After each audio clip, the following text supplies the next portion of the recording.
I was a pilot in the Air Force. My wife was working in a bank, and we wanted to start a business of our own. So back in 1989, we found some people who were willing to invest a little bit of money in a small airline, and we got going with one aircraft, a short Skyvan.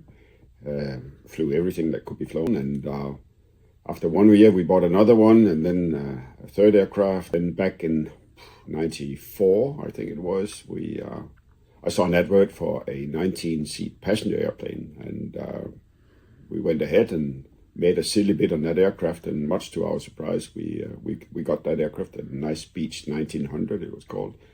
And with that one, we started flying passengers as well, oil-based passengers, and that grew into a scheduled airline in 1996 from Esbjerg to Stavanger, and from there on, we grew with aircraft size and more aircraft and bigger, and all the time simply growing out of the money that we made and borrowing some money and keeping investing in the company. And that's been one of the trademarks over all of these years, is that we've never really pulled money out of the company. In the good years, we left it behind, and that has saved us in the years that were not so good. We're still 100% family owned. We try to stay also as a family spirited airline with in the way that we work. See, over the last 5-6 years, we have refocused the strategy. So I would say we are on 3 legs now. One leg is the scheduled services that we do with the ATR aircraft, the propeller aircraft that we operate, 17 of them, and they're all engaged in scheduled services, regional services.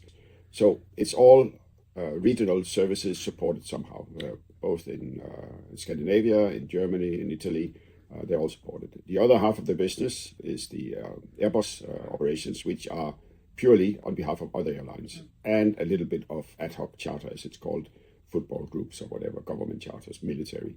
But mostly it is aircraft that we deliver the aircraft, the crew, to another airline, and the company taking care of the passengers.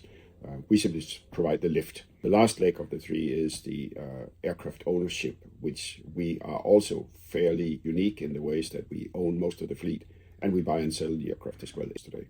Since 2018, we were operating in Italy way back on contract for other airlines, both on Lampedusa and Pantelleria.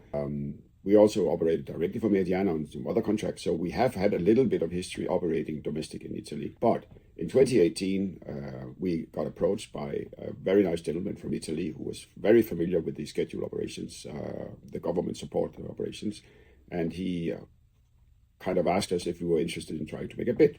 And we did. And we found out that the reason why very few airlines were bidding on this is that it is an extremely difficult operation.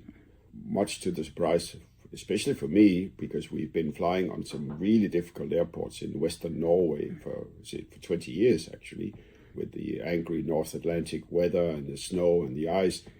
And the weather in Pantelleria is actually worse. Several times we keep rewinning it, and not because we want to be cheapest, but because it is such a difficult operation to manage and do well.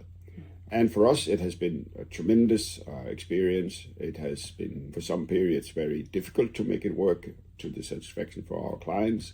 And like this year here, it has gone really well. The best, I think, ever we've had since we started. And it has also grown in passenger numbers. So I would say the biggest issue we have there now is that we simply cannot carry all the passengers that want to fly. Numbers we see, the local support, and our dedication to do it, I think this is going to be a very good operation.